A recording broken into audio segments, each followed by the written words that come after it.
Fram is an active duty astronautical engineer, which means she is a rocket scientist in the U.S. Air Force. She is a veteran of Operation Iraqi Freedom and the recipient of the Expeditionary Medal in the Global War on Terrorism.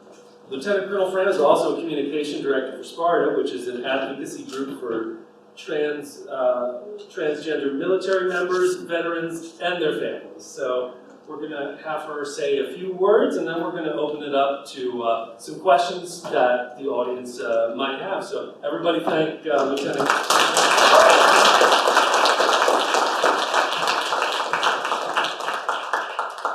Before I say anything else, I want to thank the Confetti stage and the cast and crew for putting on not only an amazing show, but for their generosity in the donations that are going to Sparta. I can't say thank you enough for all that. It's truly an honor to be here. I really appreciate it. I want to give you just a little bit of history on where trans people in the military have been, kind of the roller coaster ride that we've been on for about, I'd say, 8 years right now. I would go back to the repeal of Don't Ask, Don't Tell. When many of us who are currently serving today were still serving then, and we were all serving in the closet. We couldn't say a thing about who we were. We all had to edit our thoughts and our actions so nothing gave away who we were, because a careless word in the wrong place could end a career for something that had absolutely nothing to do with our ability to serve and our ability to get the mission done. Don't Ask, Don't Tell was repealed, and there was widespread celebration. And everyone was like, great, everyone can serve. Well, LGBT could serve, but the T had been forgotten. And there wasn't much movement in the community to advocate for that.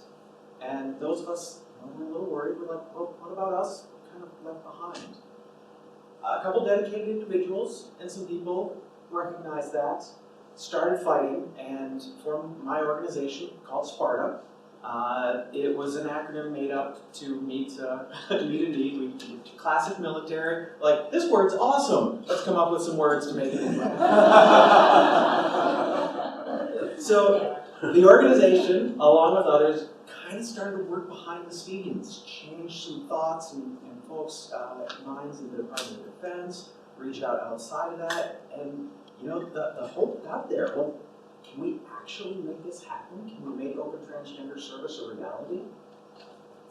And I got connected with the organization in 2013 or 14. And we really started to get the ball rolling around 2015. The Secretary of Defense came out, we're going to do a study, and we're going to take a look at this and see what happens. Fast forward a year, it's June of 2016, and we know something is coming. It's Pride Month, it's the last year of the Obama administration. We're pretty sure we've made the case. We've had people go in uniform, in their correct uniform, and meet with the Secretary of Defense. So, time is coming. The Secretary of Defense is going to give a speech at the end of the month. I knew the time was right. I was sure this was it, so a couple weeks, 10 days before that, I sent a note to friends and family, close friends and family, that I was coming out, I was trans, this is who I was. And when the Secretary spoke, I was in my office in the Pentagon, working on the future plan, 30-year plan for the Air Force, and that's what we were going to do. And thought about sneaking into the room where the Secretary was speaking, thought better of it, stayed at my desk. But I had a Facebook post ready to go, and I had an email to all my colleagues in there in the office. The Secretary finished speaking, announced the end of the ban. Do I do this? I hesitated a little bit, but I did. I hit post, I hit send, then I ran away. I went down into the bowels of the building, found the gym, and I went nowhere faster than I ever had before on an elliptical machine. Wondering, what's the reaction going to be? I went back up, sat down at my desk. One by one, my colleagues walked over to me, shook my hand, and said, it's an honor to serve with you. It was my honor. They had it backwards completely. Now, I am lucky. I am privileged, incredibly privileged. I am white. I am a senior officer. I have multiple technical degrees. I'm in the Air Force, and I work with a bunch of nerds. Made it a little easier. than the 19-year-old Latino infantrymen who may be trying to come out as trans. I had a lot going for them that they don't. Most importantly, I had a strong record of performance, and that's what the military cares about. If you look at my performance reports, greatest thing since sliced bread left and right. But I got the job done, and everyone respected me because we were all focused on the same thing. And that's what's important, but that's what every trans individual is capable of giving to the military, regardless of who they are. So that was a great day. Nothing but love on Facebook for me. Wasn't all great. My wife actually lost friends and family over me coming out. I didn't, but she did. So there's some scars there, definitely. But overall, it was nice to no longer have that censor, to take that filter out of my brain. And for a person that's ever had to have that, you can be good at what you do, you can be great at what you do, but when you're taking that millisecond delay, even if it's that short, to think about what you're about to do, you lose something, and you're not operating at your full potential. But overall, we were elated that day. Open trans service was here. The battle was won, or so we thought. Go about a year forward, new administration in place, and I'm on the last day of vacation, sitting in a cabin overlooking a lake in northern Minnesota with some of my high school friends, and my phone just starts blowing up. What the hell just happened? Oh, have you seen the president's tweets? No, are we going to war with North Korea? No, he's just calling transgender people a burden on the military. Levying the same arguments that have been thrown against every minority group that has been integrated into the military over the history of our existence. African Americans, women, lesbians and gays. The same things, that they're going to be a disruption in their cohesion. They're going to cost too much. They're a burden. Over and over again, proven false, just as false today. But that mobilized us. Like, well, how do we fight this? We share our stories.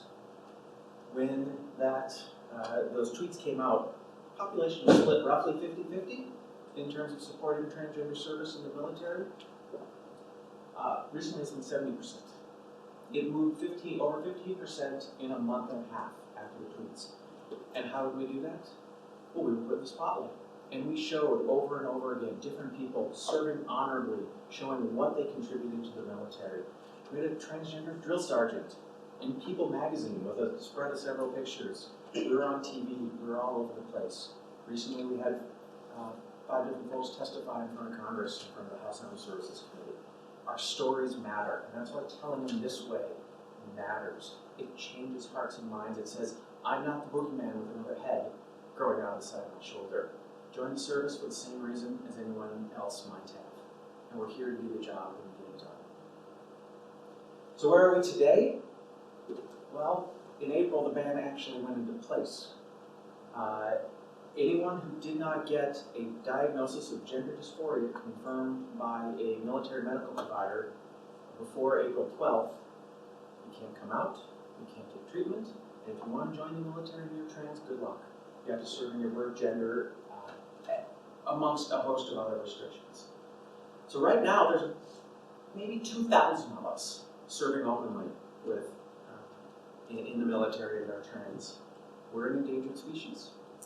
And what our military values most, as I already mentioned, capability to do the mission, but it's brain power that's required to do the mission these days. The battlefield is digital in many circumstances. Throw out us, you're not just losing a few thousand people, you're losing those years of experience and that knowledge. We don't just conscript people, throw a rifle in their hands, and 2 weeks later send them to the battlefield. That's not how modern wars are won. We need our knowledge, we need our training, we need our experience. And what we're doing by turning the pipeline off is we are denying ourselves our future heroes. The person who revolutionizes cyber warfare could be in a trans body. I need their brain and I need them in the military. That's the problem we're having right now, is we are losing our access to some of our best and brightest, just because they happen to be trans. So there are 4 court cases working their way. Most likely they will all make it to the Supreme Court, where things are dicey right now, given the makeup of the court. but we expect the government to lose on the merits of the case in the lower courts every step of the way. Hopefully we'll get a good result at the Supreme Court. Maybe we'll get a better or a different result through elections. We can change this policy back easily with a different administration. A couple things that kind of struck me as we walked through the play. One, when your existence is political, there's no choice but to be political. And yes, we have restrictions on what we can say as uniformed service members. Our veterans are awesome. I mean, trans veterans, statistics show, have served at twice the rate of their cisgender counterparts. They can go say whatever they want about the president, they can say whatever they want about anyone and anything. I can't. I have to make arguments based on facts, capabilities, and contributions. And sometimes that's hard, because for an advocate, emotion is a big part of it. But I'm going to keep sharing stories.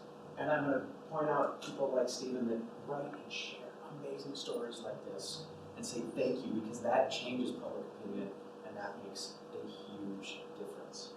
Hopefully, we'll all get back to the place where we can serve openly and serve honorably.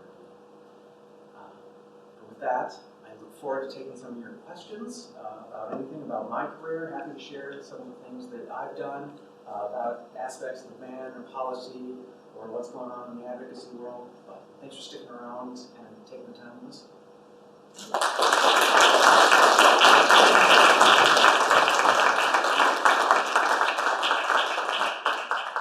I feel like I owe you admission after that. You're an incredible speaker, and thank you for sharing that with us. I had one question about you as an Air Force veteran. How did you and when did you decide to join the Air Force? So I graduated college in 2001, and I started looking for some civilian jobs. And they were, I got a couple offers. You know, I was an engineer, so it was about being a subsystem specialist on this tiny little thing. It just didn't interest me. It was the big picture. What can I find that talks about strategy and grander things? Because I was when I was 8, a friend of mine made me watch Star Trek: The Next Generation. Yeah, really against my will, but because I wanted to be a paleontologist up to that. I want to be Geordie. I want to make the warp engine go. I mean, our future's in space. I want to make this happen.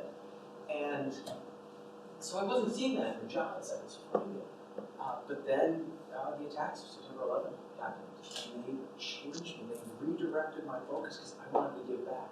And the Air Force allowed me to be part of something different and bigger than myself, and still work towards that space, those dreams that I had. It was going to be, still wanted to be an astronaut, still want to go in space. I'll buy a ticket when I'm older. But it was perfect. You know, the weekend after the attacks happened, I was living in the Twin Cities area of Minnesota. My now wife was living in Duluth. I drove up to see her, and there was a flag draped from one of the highway overpasses. And I just broke down crying seeing that. And by the time I made it to her, I said, I'm going to join the Air Force. And she, okay. And almost 17 years of service later, here I am. Sounds like you have a very loving and supportive wife. She's been awesome, but I will say this journey has been harder on her than it has on me. I have received so much support, but people, if they have questions that they are uncomfortable about or think might be nasty, they go to her with them, not me. And that can be really challenging. But her having stuck by me through all this has been awesome, even though I know how hard it's been on her. Because someone coming out as trans, it's not just about you. People around you change too. And if you're in a relationship, that may have challenged your partner's sexuality, their sense of self. It's not an easy thing to do. So in your service, is there any moment that you were, I don't want to say most proud of, but is there a moment that you can remember that you were very proud just of what you were doing and the people you were doing it with? Great question. I have a lot of amazing moments to think of. But the recent one, this is my first time in a command position. I've got a couple teams working for me. And this past year, one of my teams won Team of the Year for the Air Force Research Laboratory.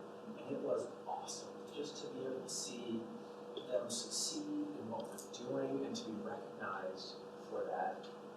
And that is that mission success that we're all looking for. How do we do this and how do we get together and celebrate as a team? So that was truly an awesome moment. A lot of great individual personal stories that are fun, but seeing the team succeed was real good. Yeah. So if we can open up the floor for questions. If anyone has a question, you can just walk to the middle of the aisle here. It's a little bit hard to see the lights and stuff, but we'll see what we can do to acknowledge the right person. You can see hands too. I have a question for you.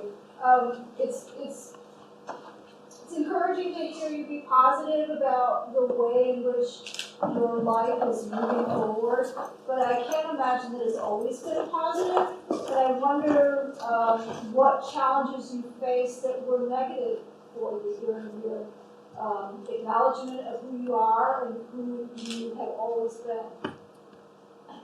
So, honestly, for me, it truly has been amazing. All that negative stuff has focused on my wife and what she's lost and had to go through.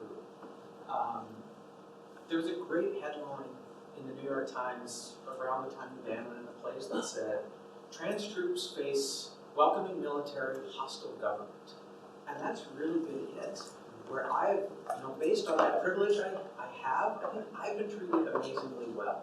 I think I was actually the first person in the military to get a job because I'm trans, not lose one. A week after I came out, we got a new 2-star general over the organization I was in at the time. Had me into the office, and I talked with him about trans issues for an hour and a half.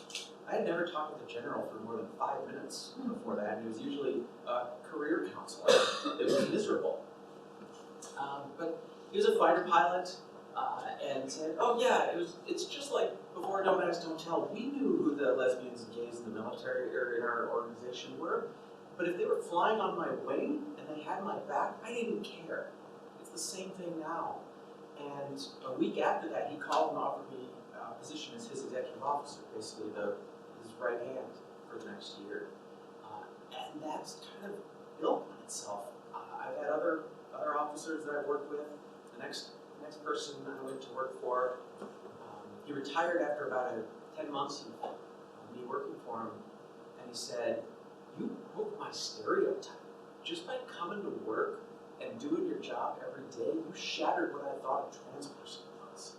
And just getting those reactions again and again, I don't know how I've been so lucky, but it's been nothing but love. It's truly not the case for a lot of people I know, so I could tell other stories.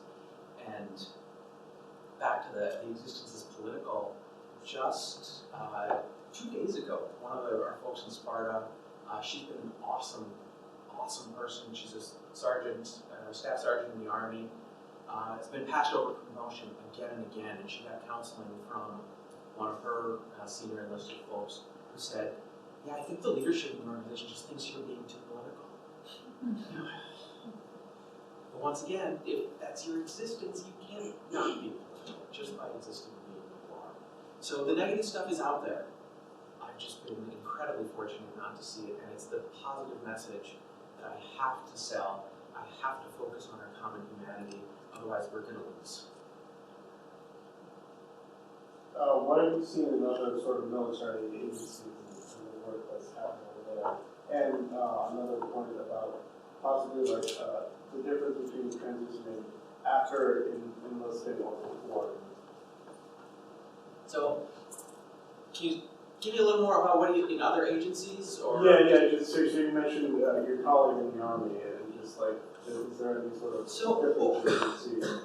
Yeah, there's a little bit of difference in culture between branches of the military, but overall, I'd say 80 to 90% of trans service members have had generally positive experiences.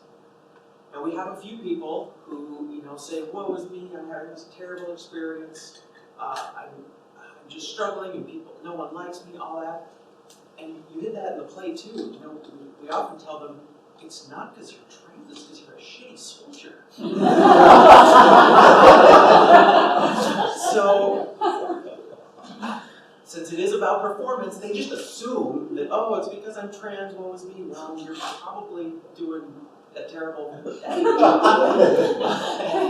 But a few people, yeah, have faced discrimination, and that can vary from unit to unit in macho culture. But we've got trans people in the Navy SEALs. We've got trans people in the infantry. We run the gamut: engineering, logistics, intelligence. We're everywhere, and most people's experience are positive. So you had a second question that I didn't get. Yeah, it's sort of the difference between possibly transitioning, like sort of after this and possibly before. So right now, we had the briefest of windows. It was about 6 months. No, it was 4 months between January of this year and April, where people who had transitioned before joining could join. Under the current policy, you require a waiver to join, and no waivers have been issued if you've had any sort of transition-related medical care.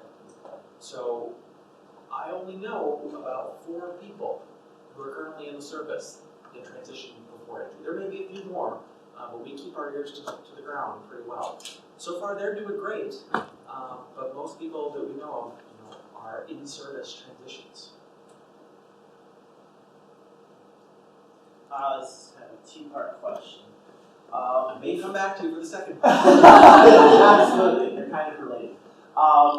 If you could have a conversation with your past self, maybe 3 to 5 years ago when you were transitioning and or coming out, what would you say to yourself then from the experience you've gained now? And what would you say to other transgender individuals who are just at the beginning of coming out, just at the beginning of transition?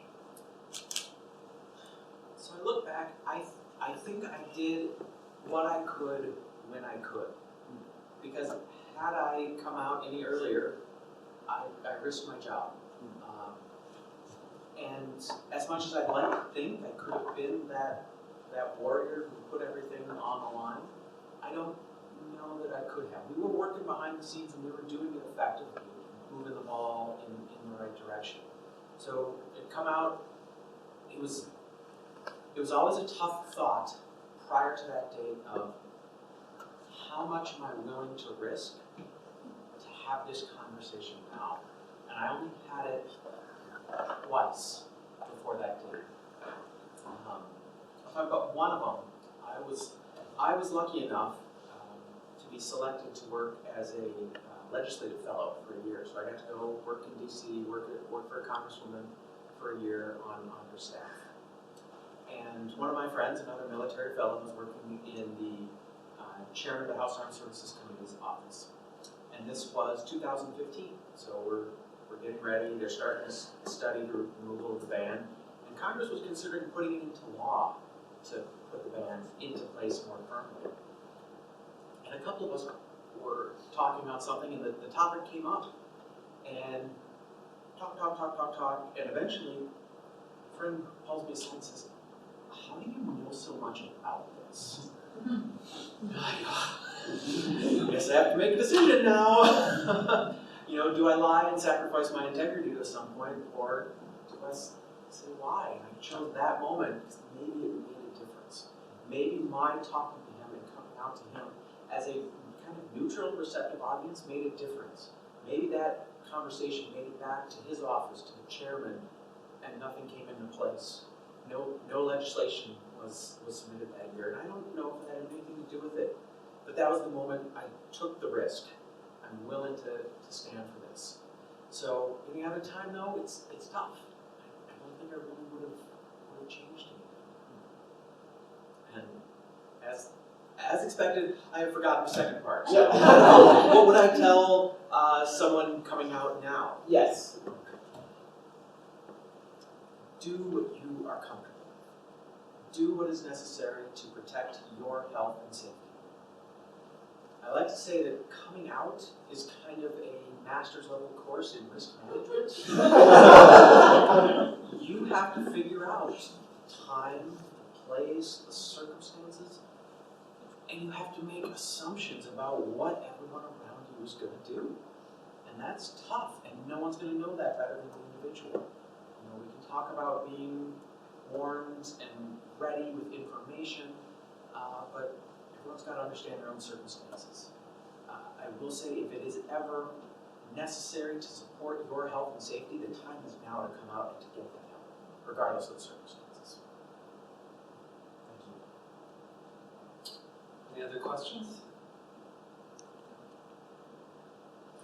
Okay, so we we got one right over here. I have one. It might be kind of like naive, but I'm thinking about like Vince's character, like in Your Place, Stephen, how when he saw his officer for the first time transition, maybe he didn't really know what to say or he should acknowledge.